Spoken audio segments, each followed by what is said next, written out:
అందరికీ నమస్కారం. ఈ డిసెంబర్ మాసంలో ధనస్సు రాశి వీరికి అంతా యోగకాలం అని చెప్పవచ్చు.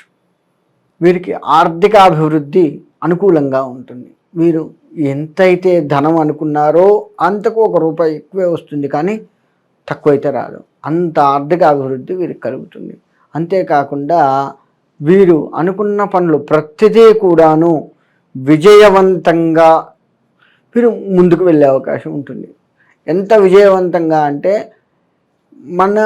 మనల్ని ఎవరైనా చూస్తే ఈ రాశి వాళ్ళు ఇంతకుముందు వీడా, ఇంతకుముందు వీళ్ళ అని అలా హేళన చేసినటువంటి వారు కూడాను ఈ డిసెంబర్ నెలలో వామ్ము ఆయన వారా, ఈయన వారా, చూడండి ఎంత తేడా వచ్చిందో. అంత ఇదిగా ముందుకు వెళ్ళేంత గొప్ప స్థాయికి ఈ రాశివారు మన ఈ డిసెంబర్ నెలలో ముందుకు వెళ్తారు. అంటే వీరికి అన్ని రంగాలుగా యోగకాలం ఉన్నది. ఇటు స్త్రీలు కావచ్చు, అటు పురుషులు కావచ్చు, ఇద్దరికీ కూడాను అనుకూలవంతమైనటువంటి యోగకాలం ఉంది. అయితే వీరికి నరఘోష ఎక్కువగా ఉంది. ఎందుకంటే మనం ఏదైనా పని చేస్తూ ఉంటే 10 మందికంటా పడ్డప్పుడు మనం ఇంతకు ముందు ఉన్న స్థాయి నుంచి ఇప్పుడు ఉన్న స్థాయికి మనం పెంచుకున్నాం కాబట్టి ఎంత డెవలప్ అయినాడరా అని మాట, ఆ ఒక్క మాటే చాలు మన యొక్క స్థితిని తగ్గిస్తుంది. కాబట్టి ఈ రాశివారు ఆ నరఘోషకు సంబంధించిన పరిహారాలు చేసుకోవడం తప్పనిసరి. వీరి ఇంటి గుమ్మంలో ప్రధాన ద్వారం ఏదైతే ఉందో దానికి గుమ్మడికాయని డిసెంబరు మాసం వచ్చే ప్రథమంలోనే కనుక మార్చి చూడండి. ఆ గుమ్మడికాయ బాగున్నా సరే దాన్ని తీసి వేరేది కట్టండి. డిసెంబర్ నెల ప్రథమంలోనే పాత గుమ్మడికాయ మంచిగున్నా సరే ఒక 2 రోజుల ముందు కట్టినా సరే చివరికి దాన్ని తీసి వేరేది కట్టండి. మీకు ఆ గుమ్మడికాయలోనే కనపడుతుంది మీకు ఎంత నరదృష్టిందో. అంటే ఆ గుమ్మడికాయ ఎండిపోవటము, అనుకోకుండా పగిలిపోవటము ఏదో జరుగుతుంటుంది. కాబట్టి ఈ రాశి వారు నరఘోష నుంచి తప్పించుకునే మార్గాన్ని చేయండి. నరఘోష యంత్రాలు ఇటువంటి ఇంట్లో పెట్టుకోండి. నరఘోషకు సంబంధించిన ప్రతిదీ కూడా చేస్తూ ఉండండి. ఇక వ్యాపారాల వాళ్ళ దగ్గరికి వస్తే వ్యాపారంలో కూడా ఆ యొక్క ప్రధాన స్థలం దగ్గర గుమ్మడికాయ మార్చండి. వ్యాపారం చేసేటువంటి వారైతే మనము రాత్రిపూట వ్యాపారాన్ని బంద్ చేస్తాం కదా, అంటే షట్టర్ వేసి ఇంటికి వెళ్ళే సమయం వస్తుంది కదా, ఆ సమయంలో 2 నిమ్మకాయలు తీసుకొని సగానికి కోసి ఒకటేమో దిష్టి తీసి పక్కకు పడేయండి. ఇంకొక దాంట్లో ఇంకొక 2 నిమ్మకాయలు తీసుకున్నాం కదా, ఒకటి పడేసిన తర్వాత ఇంకొక నిమ్మకాయ ఉంటుంది. దాన్ని 2 భాగాలు చేస్తాం కదా, ఆ 2 భాగాల్లో ఒక భాగంలో పసుపు, ఒక భాగంతో కుంకుమ అద్ది మన యొక్క స్వెటర్కి అటు ఇటు పెట్టండి. పెట్టి కర్పూరం, చిన్న బిళ్ళ ఉంటుంది కదా, ఆ బిళ్ళని అటు ఇటు పెట్టి వెలిగించి స్వెటర్ వేసి వెళ్ళిపోండి. ఇంకా అంటే మనకు వచ్చేటువంటి నరఘోష ఏదైతే ఉందో అక్కడ ఆపుతుంది అనమాట.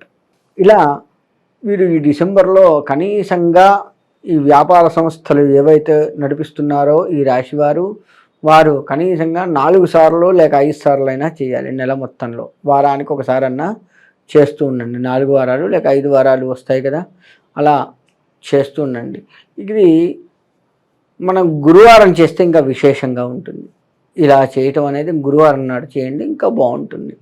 అయితే వీరు పితృదేవతల యొక్క ఆశీర్వచనం తీసుకోవడం ఎంతైనా మంచిది. ఇక్కడ పితృదేవతలు అంటే గతించిన వారు అయి ఉంటే వారి ఫోటోకి దండం పెట్టుకోవడం చేయటం ఇది ఒక రకంగా మంచిది. బ్రతికుంటే వారికి నమస్కారం చేసుకోండి. మీరు మొదలుపెట్టే ప్రతి పని ముందు కూడాను తల్లిదండ్రులకు నమస్కారం చేసి మీ ఇష్టదైవానికి నమస్కారం చేసుకొని మొదలు పెట్టండి.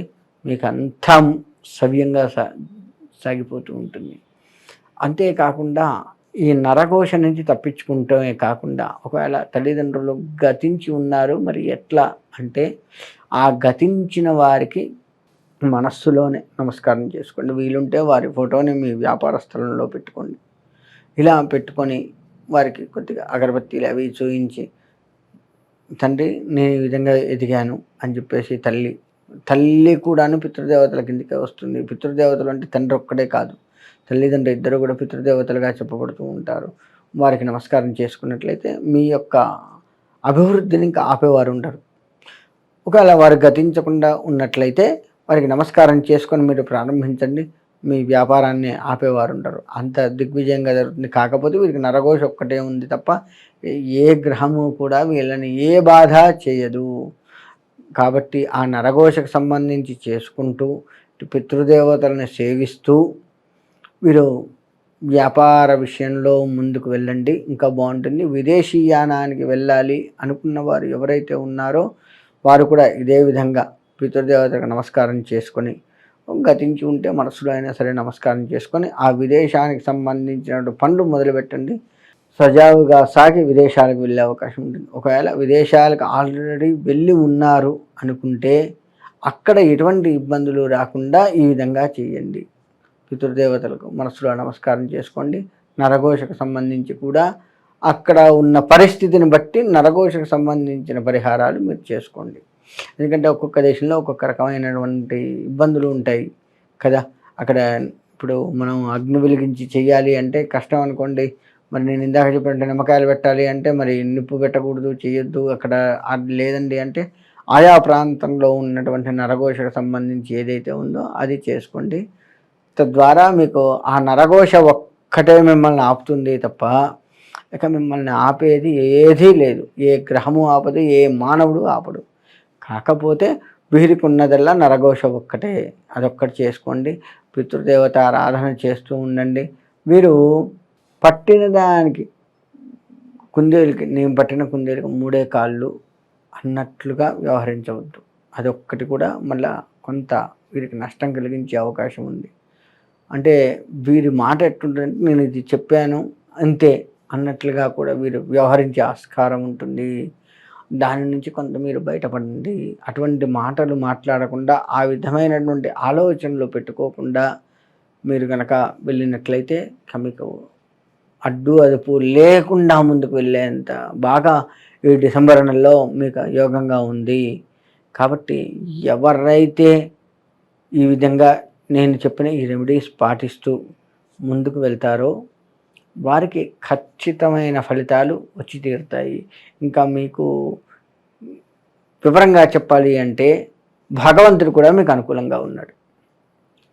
అట్లా అని చెప్పి ధర్మాన్ని తప్పొద్దు, అదొకటి గుర్తుపెట్టుకోండి. ధర్మాన్ని తప్పకుండా భగవంతుడి యొక్క అనుగ్రహాన్ని మీరు సంపాదించుకుంటూ ముందుకు వెళ్ళగలిగితే మీరు చేసే ప్రతి పని కూడాను మీకు ఆనందంగా, సౌఖ్యంగా, ఇప్పుడు మొదలుపెట్టింది ఎప్పటికీ మీకు ఆనందాన్ని ఉంచే విధంగా తయారవుతూ ఉంటుంది. కాబట్టి మీరు ఆ విధంగా చేస్తూ ఈ రాశివారు పితృదేవతల దేవతల అనుగ్రహాన్ని పొంది సుఖంగా ఉండాలని కోరుకుంటున్నాను.